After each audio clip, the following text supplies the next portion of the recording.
Hey, what's up everybody? BDO 44 coming at you with another video. All right, so make another NBA video since I got a nice little walk here. I said a lot of what I wanted to say in the previous video, man, with the trade rumors and stuff like that, things that I was listening to and hearing around the NBA about the Lakers specifically and the different things that we can be doing or could go in a different direction with what it is that's ultimately been reported as the common stuff that we want. DeJounte Murray and Zach LaVine. Maybe we go in a different direction and try to go after what Charlotte has or what may be available for us from another couple of teams. But at the end of the day, I tell you the truth, I really want the Lakers to just improve this basketball team in whatever way will help us both with the roster and with our books. Because at the end of the day, if you're bringing in bad contracts, it's going to affect who else is on the team. And while we could find ourselves in a championship situation possibly this year, what you don't want to do is have more problems to have to fix next year trying to ask LeBron to come back and opt in. When you start looking at what he's going to have to play with, he's going to have better options. His son may be coming into the league. It's a lot of different things to look at. I just want us to have a nice little war chest upon that situation, because I'm not short-sighted as it pertains to the Los Angeles Lakers. I'm going to be a fan next year. I'm going to be a fan after that. I'm going to be a fan after that. I'm going to be a fan after that. I don't want no problems being able to bring to us what'll make us good or reset our situation properly at any given season in the future. I ain't going to be more of a fan next year than I am right now. You know what I'm saying? I'm not. It's going to be the same me with the same love for the team, the same interest in getting better or resetting. For which either way, you're going to need a lot to make it right. So I'm of the mindset, if I'm a Laker fan, I want to make this team better this year. But if it's going to make us suck for the next 3 years for doing so, I ain't going to do it. I ain't going to do it. That's what I'm here to tell y'all. So if you're looking for somebody who wants to go all in for this season and has every intention of punting the next 3 seasons, you came to the wrong guy, man. I don't believe in that at all. I don't believe in that at all. I don't think we suck enough. Honestly, I don't think we suck enough to be forced into something like that. I don't think so. I think we got a solid chance at keeping a unified team right here and possibly getting the right path to get us where we want to go. You may make all types of decisions trying to keep from having to defeat Jokic, or rather trying to keep from not having the player to defeat Jokic or however that looks. He ain't got the big player to defend it. You could do everything to try to be able to defend or match up with a certain team and miss that team entirely and end up running into something else. You just don't know.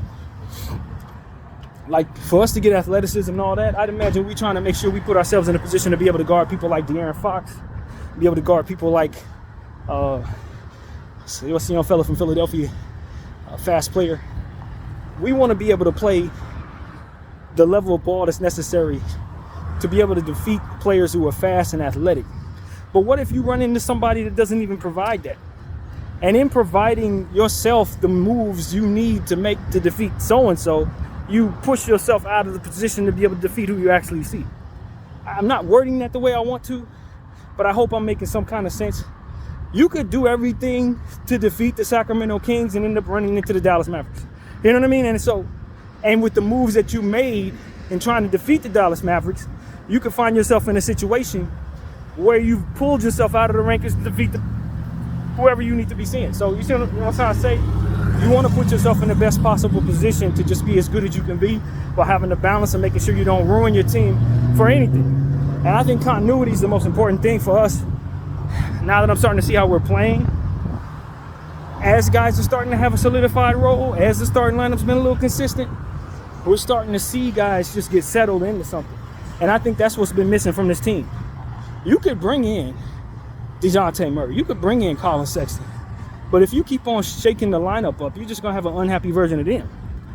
They're going to be replacing D'Lo and now taking on his frustrations. You know what I mean? So it's like, at some point in time, one has to weigh the need to make moves versus the need to stay consistent, and how those moves may bring in a whole new rotation of changes that have to be experimented with in order for coach to get the continuity that ultimately he took 4 and 5 weeks, 2-3 months, however long it's been throughout the season to find with the unit he has right now.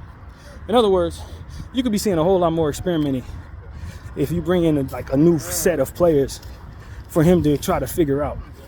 That's the problem with making a trade. That is the biggest problem with making a trade. Now you're telling Darvin, all right, figure out this set of new pieces. And when he does that, it could look a lot like it did in the first half of the season. As opposed to you keeping the majority of what you have right now, maybe bringing 1 or 2 pieces, but keeping the majority of what you have right now and letting him continue on the path that he's been on, having figured out, or at least what he's figured out thus far. And this is why it becomes so frustrating, man, for me as a fan, trying to assess Darvin Ham as a coach, because I think I got to manage him so much to where a lot of stuff that I would love to do, I'm not going to do, or a lot of pieces I would love to keep, I ain't going to keep, because I got to make sure that he's managed properly so that he ain't coercing us into losing by way of the choices that he's going to make with those pieces. I don't want that problem. I do not want that problem. I want to be able to have a competent coach who's going to be able to do great things with whatever we give him, who can assess what everybody's good and bad tendencies and then be able to make something happen to the best of his ability from there. Not somebody I got to say, I like Cam Reddish, but I can't keep Cam Reddish because coach is going to play him 40 minutes and have him guarding the best players and have him shooting corner threes and all types of different stuff that maybe I don't want him to do. I like Taurean Prince and I value his shooting, but maybe I should probably move on from him because I definitely ain't going to want to see what he looks like in year 3 and year 4 if we sign him to a 3-year deal. The coach playing him 40 minutes a game as he goes into his late 30s. So like these are the type of things, it's like, I like Darvin Ham as a motivator, but I literally can't stand him as a head coach because I got to always manage him. I need to revamp my entire roster. Yeah, but the second half of the season is going to be more of the same experimenting nonsense. If I bring him a new half roster, he's going to have to figure out how to use that half roster. As to where a really competent coach that I understand will do good things, I can give him new pieces. He'll figure it out quickly. Darvin, I got to go through all the different Darvin steps that come with him trying to figure something out. You know what I mean? It just gets to a point where it's like, nah, bro, I don't want to wait on him to figure it out. I don't want to wait on him to figure it out because if I have to wait on him to figure it out, he going to go to all these different ways that don't need to be gone if you bring in a coach that's going to be just ready for whatever, you know what I mean? And that's my problem with Darvin Ham. I bring him DeJounte Murray. He want to see what DeJounte do with a small forward. He want to see what DeJounte do in small ball lineups. He want to see what DeJounte do when he's the primary off-ball recipient of LeBron James passes. He going to put DeJounte in every situation unnecessary to bring out DeJounte's strength. And will find a rotation that works for DeJounte and never revisit it because he figures he's figured it out. I think that's how he thinks. I really legitimately think that's how he thinks. That's why we hadn't seen the rotation that worked in the playoffs until now.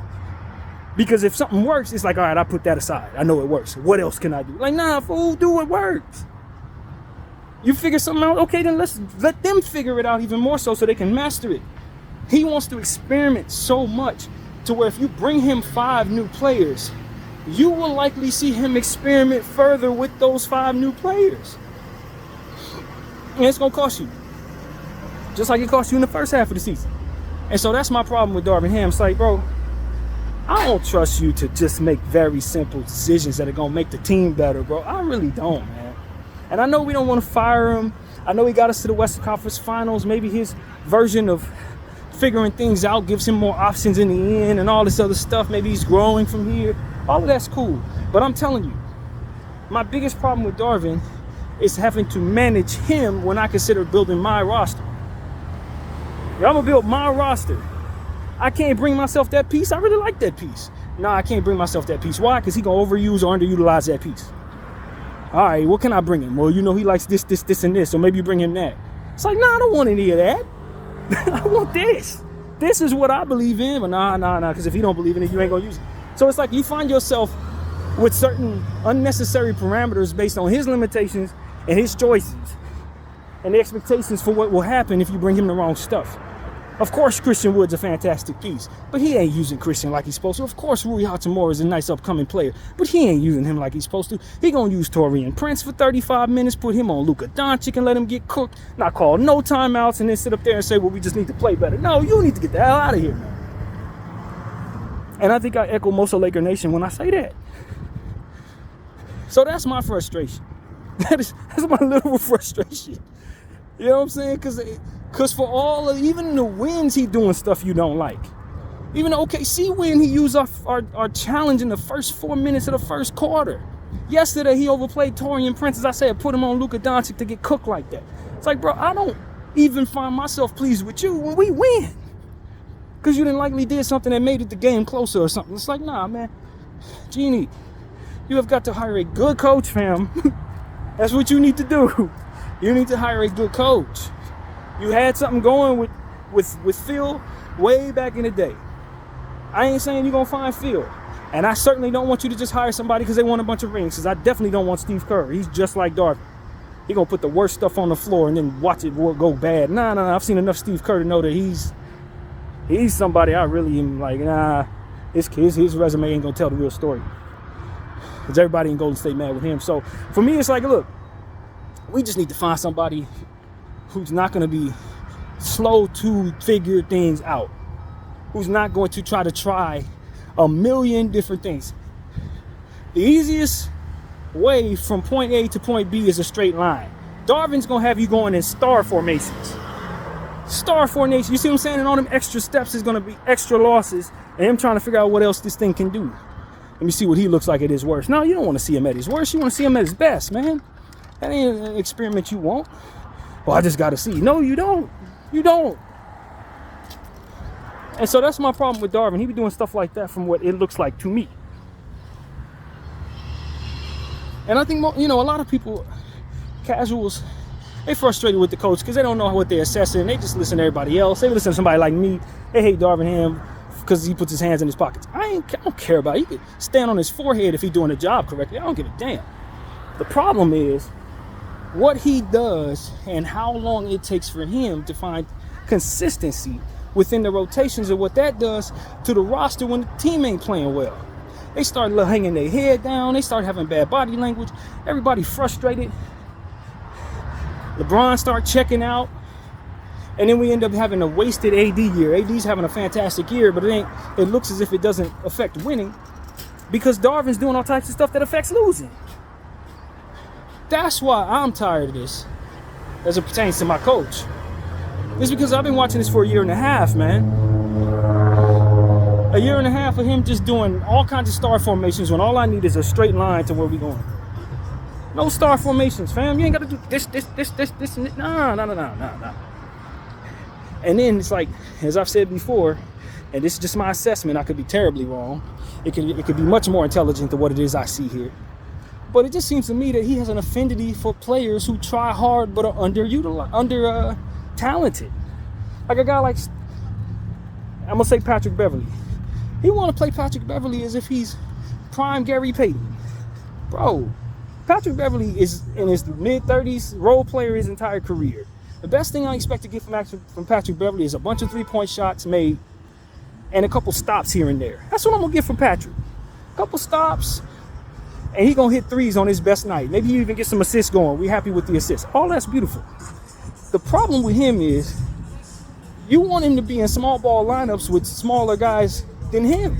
You don't put him next to Russell Westbrook, who's limited. You want to put him next to, who else was there? Dennis Schroeder, who looks great in a real lineup, but if you put him in a small ball lineup, you got nothing going for yourself. These are the type of things where I'm just saying, look, man, I got to manage my coach. If I'm going to do anything at all, I got to make sure I don't give him the wrong option so that he doesn't force me into losses. And so that's what it is now. It's like, all right, here, his new favorite toy, Taurean Prince. Taurean Prince is a nice three-point shooter. Good for 15, 20 minutes off the bench. Going to defend some people here and there, depending on who the guy is. If you put him up against an offensive player like myself, he going to lock him up. You put him on Luka Doncic, Luka's going for 50. And this coach want to put him on Luka Doncic. Nah, bro, don't put him on Luka, but put him on KD. Hell no, you don't put him on KD. What you want to do is put him in a position to be able to utilize his strengths. You park him in the corner, put him in a nice spread offense, have him shooting the tray. He goes 4 for 6, sit down in 20 minutes. Put him next to good defensive players and have him guarding the weakest player on the team. You have him guarding the weakest player, he gonna lock that fool up. You understand what I'm saying? Don't ask him to take the ball off the dribble at all. Stuff that Torian does that drive me crazy. He'll make a nice juke move to beat somebody and then step back into the defensive range to shoot a contested shot. Fool, you had him beat. Shoot the mid-range. The fool's behind you. He did that a couple times this year. I'm like, yo, I don't need nobody on the floor who's going to do that 30 minutes a game. He's not talented enough to realize when he's beat the defense because he wants to get into a rhythm shot. No, fool, you're supposed to shoot the mid-range there. You're supposed to get the ball somewhere else, create an action off of that. But because he can't put the ball on the ground and really do too much, he gonna do what he know how to do. That's limitations, man. That's a lack of talent. You know what I'm saying? You beat him. Your pump fake got him all out of position. And you gonna step back into where he's at to shoot a shot? No, man. You ain't got to be on the floor for longer than 15 minutes. You should not be in anywhere near live action ball situations. You want a guy like that, 15 minutes, shoot a couple threes, sit himself down. That's it. I don't need him out there like he's prime Bruce Bowen or something. It's ridiculous. And so these are the type of things like, yo, these frustrations that I have, they rear their ugly heads even when the Lakers is winning, man. They rear their ugly heads even when the Lakers up by 25. And so it's like, yo, I think most of what success looks like for my team is when my stars and my two young role-playing guys and my Vanderbilt piece, meaning my young role players, D'Lo, Austin, and my Vanderbilt piece, are all clicking at the same time. If they're all clicking at the same time, my team good, man. Then Rui Hachimura comes in, although he should be a part of that mix. Those are the pieces that, look, if the Lakers get those 6 players playing at their best every night, likely you got the best chance to win every game you're in, man. With AD playing the way he's capable of playing, Bron playing at the level he's capable of playing, all I need is the rest of those guys to be solid. And that's it. But if Darvin gonna put them in positions to not succeed, have them all frustrated because they ain't played in 3 games because he just want to see what Torian can do. He just want to see what Cam Reddish can do. It's like, man, that type of crap is getting in the way of my success. I don't need to do too much because I got 2 of the greatest players ever played the game on the floor. They're going to beat people in front of them just off the strength of that. I don't need to, you know what I mean? Now, if I had a limited basketball team, if my roster was, say, the Charlotte Hornets, it may make more sense to try to experiment more to see what role players can do because it ain't much of a distance between the role players and the stars. We need to be able to get more crafty. We need to have more of an understanding. It's harder to win. I got Anthony Davis and LeBron James. It ain't hard to win a damn basketball game. Put some shooters around them, put some guys that get open in various different situations, a couple good defenders, and give them the ball 100 times a game. You won. But Darvin gonna make things so much harder for himself. And that's my problem with the coach. He make things harder for himself. And so it's like, yo, bro, I don't need, none of that. We ain't got time for this. Well, I don't have patience for it as a fan. Stop making life hard on me as a fan, as a team. Stop making life hard on our guys. Look how well D'Lo's playing. You put him in the starting lineup. He was looking good, and you slap him next to Torian Prince, slap him next to Cam Reddish, and the defense gets collapsed on him, and he got to pick and choose various different shots. They don't fall. He lose confidence. He don't want to talk to the media. All that stems from you not putting him in the rotations that he's in right now. The rotations he's in right now, look at how well he's balling. And you trying to tell me you couldn't figure out how to put him in this rotation when this is the same rotation he was in the playoffs? Now, granted, him specifically did not play well in the playoffs. That's why I don't mind moving on from D'Lo, because as good as he's playing right now, playoff time, he may not show up necessarily in the same way. But nevertheless, the point is, if you had something work last year and these the same 5 people, I'd take you all the way to January to try that again. All the way to January. The season starts in October. That's half a season before the man puts good stuff on the floor that worked already. What are we doing? And so for me, it's like, nah, bro, you the problem. You the problem. It ain't just the casuals who say that are frustrated saying that. It's the truth. He the problem. Because the game is easy when you have AD playing at this level. AD didn't figure out how to pass out of double teams. He's basically the most unguardable player in the Western Conference, arguably, not named Jokic. When he's passing out of double teams the way he's been over the last 2 weeks. Most teams with him playing like this are likely going to lose like 1 game out of 9. Most teams, you put him on any team, give him any coach that can give him an opportunity to be exactly what he's doing right now, he ain't going to be losing no games like this. He ain't losing to Phoenix. He ain't losing to no damn Miami. You know what I'm saying? Without Jimmy Butler. He going to smoke those teams because coach going to put him in a position to do what he's doing now, and the stuff rotating around him is going to be moving smoothly around him. Not ain't all different out of position players, all this stuff. And it's like a staggering type of energy about our team because we're constantly out of position, constantly uncomfortable. Coach is constantly putting people in positions to not succeed based on his choices and his experiment and all types of star formations, as I like to call it. I'm over it, y'all. I'm super over it. I want my team to just spam AD and Bron a bit more, as I've been saying. The game is easy. You got one of the best defenders ever. You got the best player ever. Spam them constantly. Now, the best defender, arguably in the history of the sport, Anthony Davis, one of the top 5 greatest defensive players ever, in my humble opinion. You got him in a position to now have his offense clicking. Now, one of his greatest weaknesses is passing out of double teams. Now he's doing that better. I shouldn't be losing no basketball games. No basketball games. If he gonna go for 10 assists, who the hell's stopping us?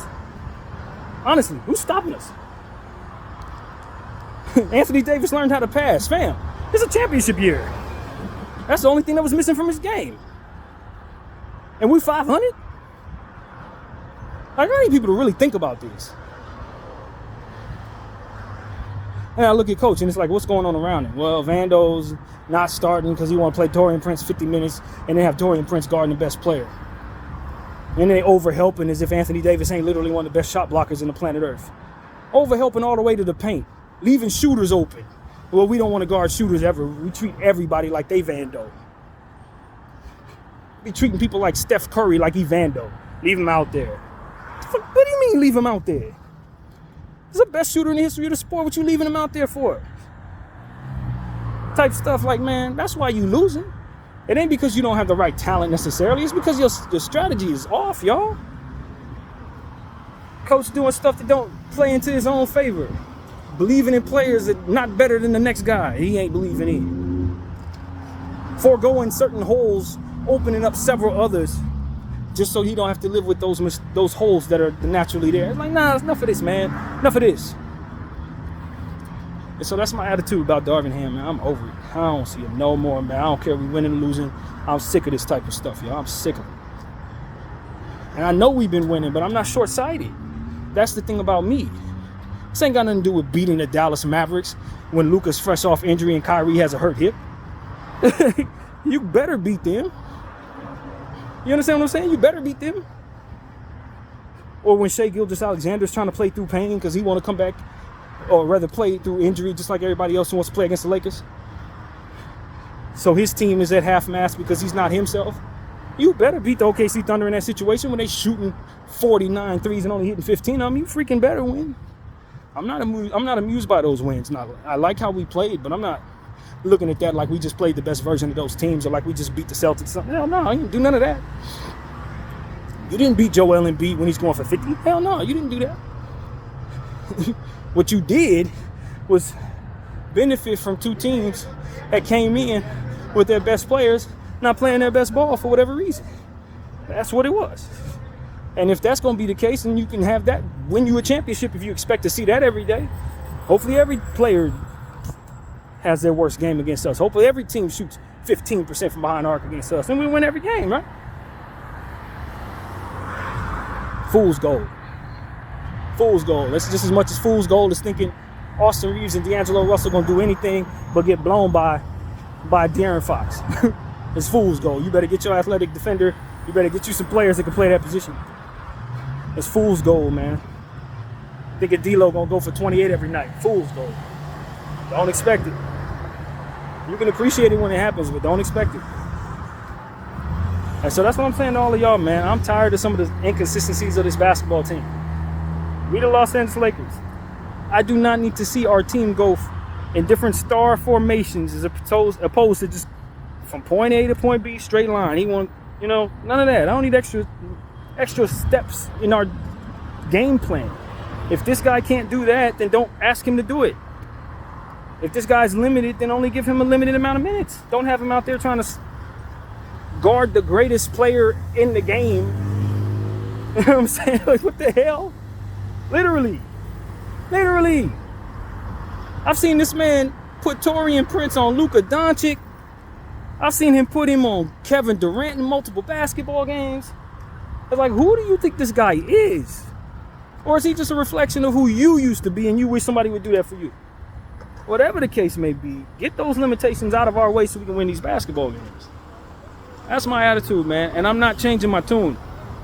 Y'all can be impressed with all of that. That's great. Y'all can have different reasons for wanting to fire the coach. That's wonderful. That's all on y'all. I don't care. I'm at my own thing here. And me, I am tired of the inconsistency of these rotations. I'm tired of this coach believing in lesser players and playing them like they're greater than they are, only for them to fail. I'm sick of all of that, man. Win, lose, or draw. Our roster can win games, man. That's what it really comes down to. Our roster can win games. We don't have to live with those limitations of this coach. That's all I'm saying. We can win games. It's easy to win basketball games. We got Anthony Davis and LeBron James playing the best basketball they've played in several years. It's easy. You don't have to worry about much. And so that's what I'm telling you. At this point, I'm a disgruntled Laker fan, very happy off of 2 wins, but not confused about our limitations and our shortcomings as it pertains to what we can do to reach our highest goal. And while if we had the time to wait on younger talent, younger stars, it would be cool. But we got LeBron James, and he got a whole grown son playing college ball right now. You understand what I'm saying to you? You don't got that much time with him left. I don't care how good he looks right now. His son is on ESPN while he's on ABC, fam. He's almost 40.